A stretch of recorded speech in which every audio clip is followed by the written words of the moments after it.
While you already know this, I think it's worth repeating. People who are called to preach are not called to preach because they are shining examples of what they are preaching, or necessarily because they are experts on any given text or subject. When our worship team decided 2 months ago that our theme this summer in July and August would be Dr. King's 6 Principles of Nonviolence, they did not choose the theme because of my unwavering commitment or lifelong experience of living courageous nonviolence. On the contrary, I regularly want to throttle people, and I daily find myself wishing I could be more comfortable using the F word that is not faith. I'm still not there.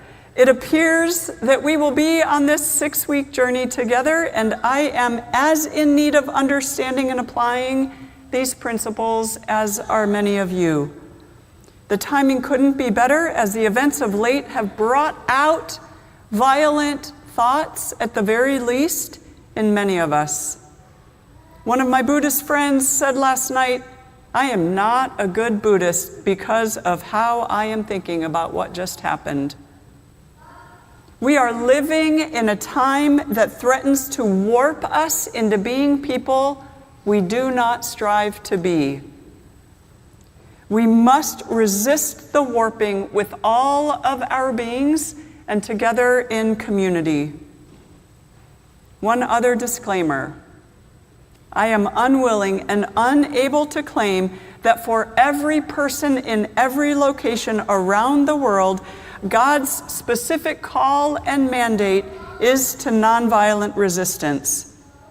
To claim that would be the worst kind of hubris. My call as a pastor, specifically called to preach to you in this congregation, is to faithfully discern what I am being called to and what we are being called to as community. I cannot claim that I am more discerning than any of you, and I cannot claim that what I or we discern today will be the same tomorrow.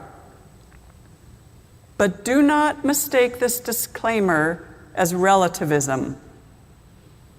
I and we have consistently preached and taught a gospel of love, a gospel of dismantling systemic evil and supremacies of all kinds, and a gospel that recognizes the image of God in every being and therefore works for the liberation and care of people, planet, and creatures.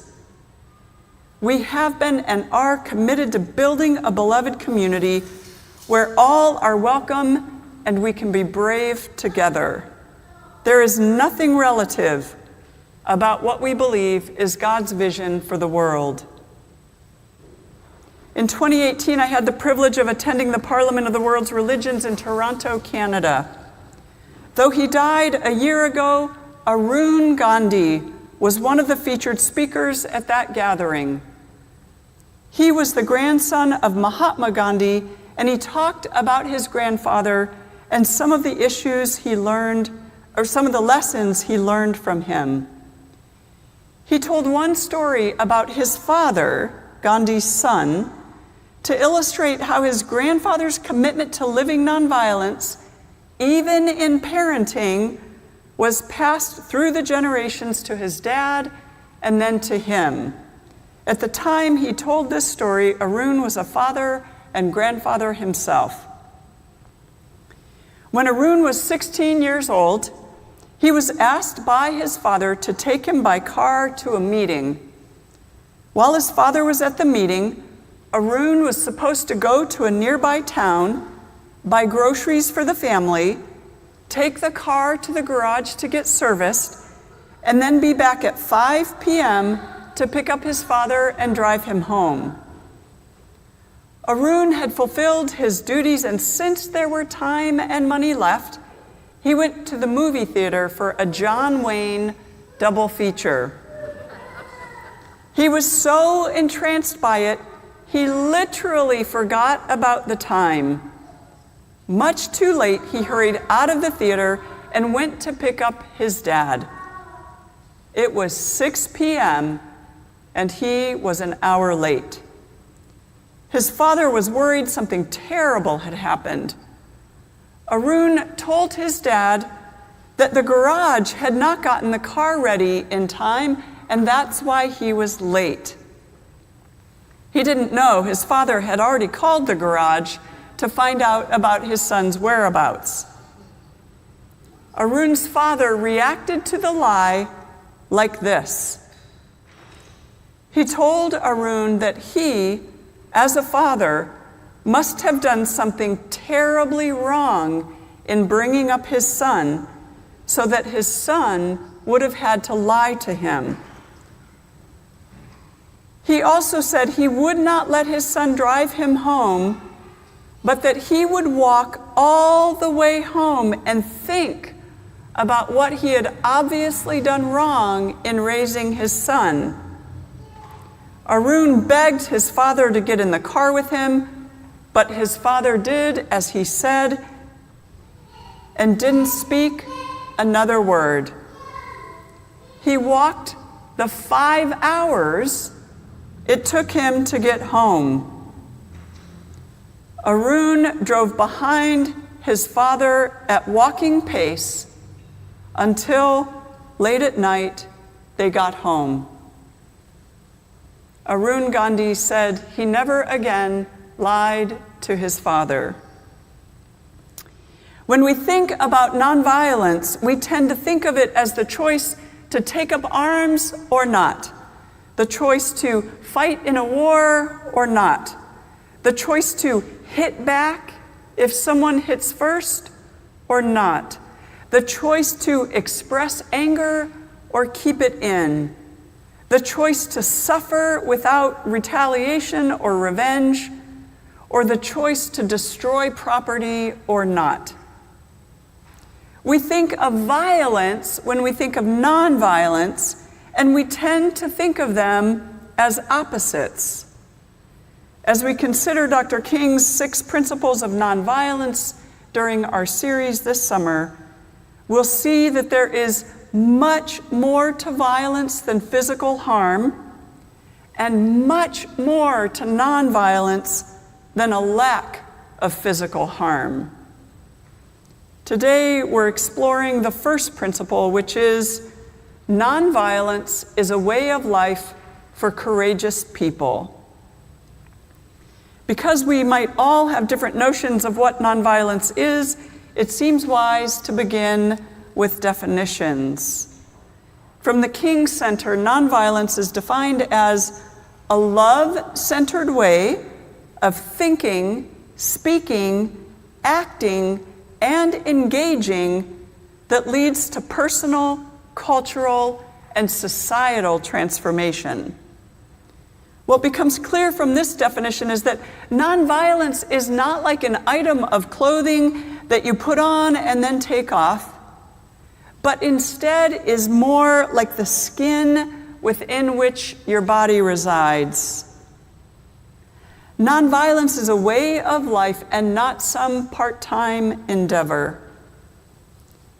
Courage is defined in the dictionary as having the mental or moral strength to venture, persevere, and withstand danger, fear, or difficulty. Dr. King described courage this way: courage is an inner resolution to go forward despite obstacles. Cowardice is submissive surrender to circumstances. Courage breeds creativity. Cowardice represents fear and is mastered by it. Cowardice asks the question, is it safe? Expediency asks the question, is it polite? Vanity asks the question, is it popular? But conscience asks the question, is it right? And there comes a time when we must take a position that is neither safe, nor polite, nor popular, but one must take it because it is right. In addition to defining terms, it's important to talk about nonviolence in the same way that both Mahatma Gandhi and Dr. King talked about it, which is to add resistance to the word nonviolent. To talk about nonviolence without talking about resistance is incomplete. In fact, many people have rejected the concept of nonviolence as some kind of passivity or submission or cowardice because of the lack of the pairing of these two words.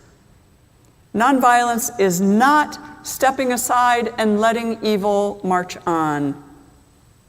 Dr. King wrote in his book, Stride Toward Freedom, that nonviolent resistance is a courageous confrontation of evil by the power of love. Confrontation is necessary in order to stop evil. Dr. King was deeply impacted by Jesus in terms of his overall theology of nonviolence and love, and by Gandhi's practice of a love force in the form of nonviolent resistance in India as he worked for an end to British occupation. Gandhi, as many have learned over time, was also deeply impacted by Jesus. Biblical scholars are not all agreed on whether or not Jesus was preaching and teaching nonviolence. No surprise there, since they're not agreed on anything, really. I think we can say that. But the part that is in agreement among most scholars is that Jesus was preaching and teaching a love ethic. Where it seems to get sticky for some is that many of the parables that Jesus taught had very violent imagery, and that has raised questions. As is the case with all of the biblical interpretation we do, it is much less helpful to pick out certain texts or to only use certain texts to make a point. What is more helpful is to look at the whole and then ask what Jesus was up to. The reason I changed the scripture this morning is because I think Luke 4 is a pivotal one in Jesus' ministry and mission. This text in Luke 4 comes right after Jesus was in the wilderness and had to dig deep for some courage in the face of wrestling with who he was and who he wanted to be going forward in terms of how God was calling him. The wilderness time was all about how to use the power God had given him. Once Jesus was clear about who he was and why he was called and to what he was called, he began what we know of as his public ministry. Our text tells us that Jesus returned in the power of the Spirit to Galilee and was teaching in the synagogues, and everyone was praising him. While in Galilee, Jesus went to Nazareth, his hometown. And now, remember, this would have been the first time he was returning since news about him had spread everywhere in the region. Jesus had some newfound fame. On the Sabbath, he stood up in the synagogue to read, and the first thing he read was from Isaiah, where Isaiah had described how God had anointed him. Jesus was claiming the same anointing. Jesus told all who were gathered, "The Spirit of God has anointed me to preach good news to the poor, to proclaim release to the prisoners, recovery of sight to the blind, to liberate the oppressed, and to proclaim the year of God's favor." These were the very first words out of Jesus' mouth in public after his wilderness experience, according to Luke, who wrote this gospel. Some people look to Jesus' Sermon on the Mount in Matthew's Gospel and in parts of both Luke and Mark as more important. And I think what all of the texts point to is that Jesus made it very clear that his ministry was not simply a pie-in-the-sky spiritual ministry, but one that would result in tangible differences for those who were poor and oppressed. Both Gandhi and Dr. King were deeply influenced by what has been called Jesus' love ethic, which is what this text highlights. This idea that we are to love all people and that our love is to be tangible in creating a world that will not tolerate poverty, captivity, and oppression.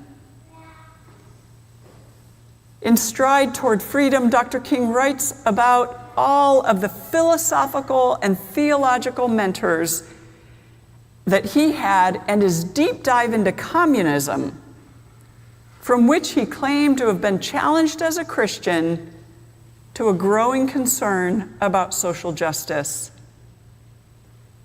King ultimately rejected communism, but he says that communism grew as a protest against the hardships of the underprivileged.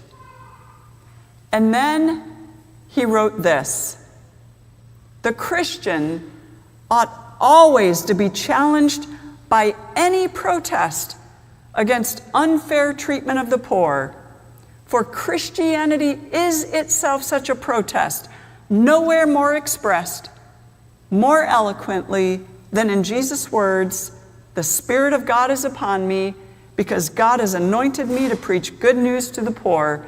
God has sent me to heal the brokenhearted, to preach deliverance to the captives, and recovering of sight to the blind, to set free those who are bruised."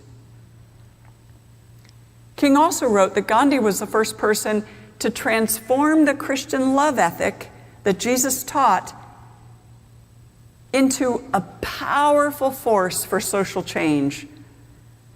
Gandhi's stress on love and nonviolence, and Gandhi's example of what that looked like in real time, gave Dr. King the method for social reform that he had been seeking. It was the 1955 Montgomery bus boycott that solidified for King the power of nonviolent direct action or resistance. What up until that point had been an intellectual commitment became a lived reality. Remember, Dr. King was not the one who initiated or conceived the idea for the bus boycott. That was women. But Dr. King was invited to be the spokesperson for that movement, and he was given the opportunity to enact the Gandhian principles he had learned. In papers about Dr. King, we read, "With guidance from Black pacifist Bayard Rustin and Glenn Smiley of the Fellowship of Reconciliation, King eventually decided not to use armed bodyguards despite threats on his life, and reacted to violent experiences such as the bombing of his home with compassion. Through the practical experience of leading nonviolent protest, King came to understand over time how nonviolence could become a way of life, applicable to all situations.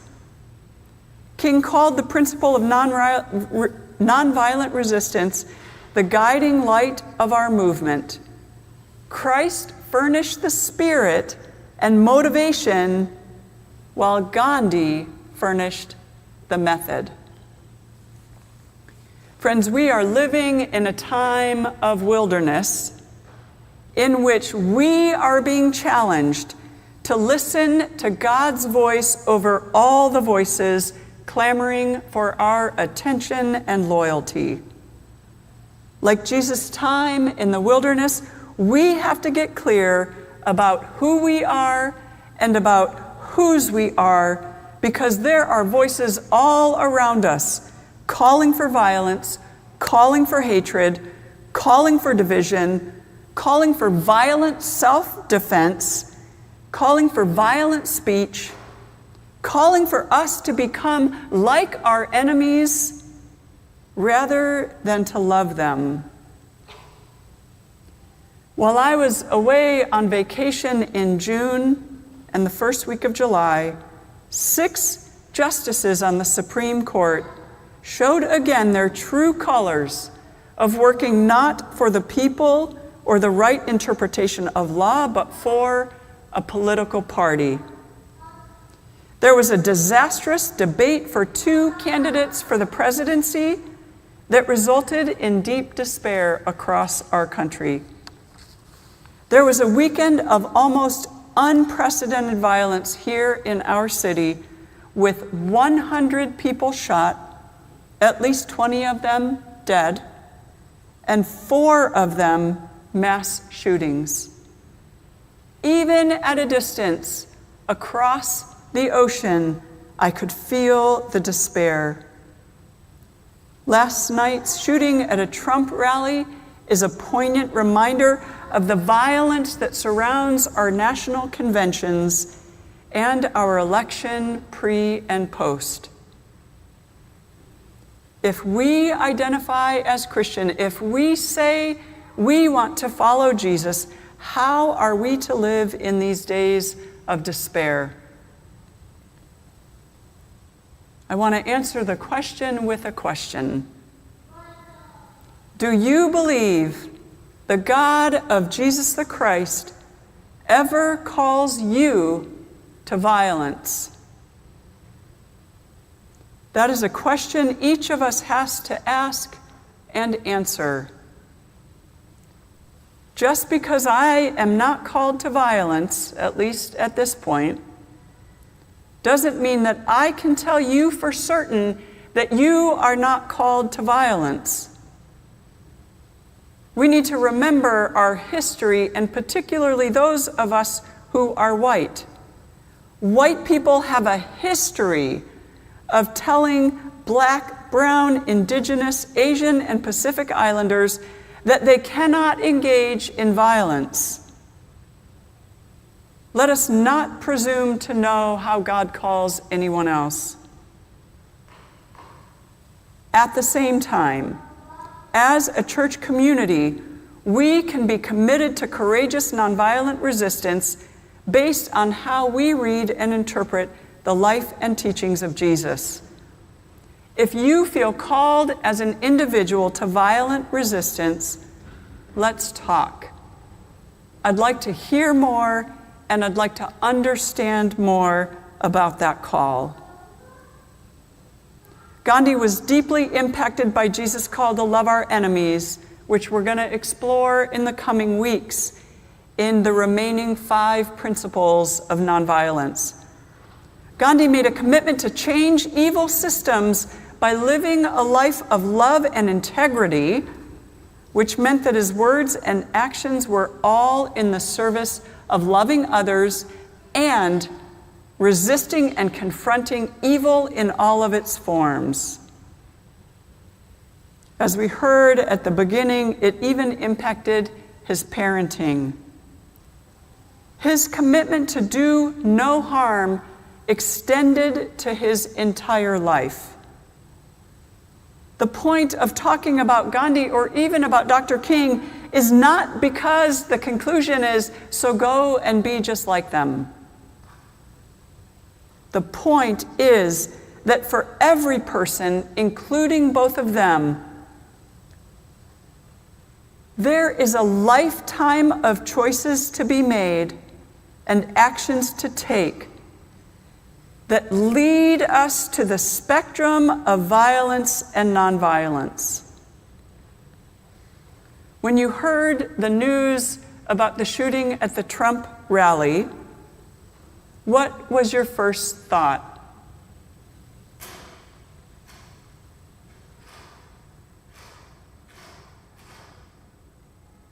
Now, what do you wish your first thought had been?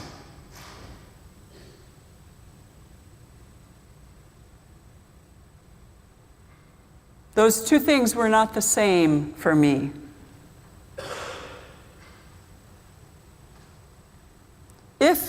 had a violent first thought, you don't need to beat yourself up about it. A more productive response would be to ask the question, what has led me to this place? And what is one thing I can do to reaffirm my commitment to nonviolence, if in fact nonviolence is your commitment? Noticing is really important. And then taking one step or committing to one action is helpful. Maybe the action we commit to is refusing to add to the conversations that celebrate violence in any form. I'm grateful for this 6-week period that we have together to learn and contemplate the ways of nonviolent resistance. Like many of you, I do not want to become my enemy. Instead, I want to follow in the ways Jesus lived and taught. And so, as Jackie Lewis, the Reverend Dr. Jackie Lewis in New York would say, we can feel despair for a moment, and then let's get to work. On Friday, we moved a new asylum family into our church, into the Geneva room. They are a mom and dad and 4 kids, and they have not been safe since they left Venezuela. It may seem completely separate to you from what I am talking about, but it is not. Every time here in our church and through our Faith Community Initiative, every time we house and feed another family seeking safety or asylum, we are nonviolently resisting a system that is inherently violent against immigrants. I want to thank you. I am deeply grateful for all the ways you support this particular form of our nonviolent resistance. Every day when you wake up, it's okay to feel and acknowledge your despair, and then get dressed and be sure to do one thing in that day that is loving enough to be a form of nonviolent resistance. And tell yourself and make the connection that that is your way of resisting violence in all of its forms. And then I want you to come to church and tell each other each Sunday, here's one thing I did that was a form of nonviolent resistance. And I think as we share these things, we'll begin to expand all of our ideas about how to do it and our notions about both violence and nonviolence. May it be so. Amen.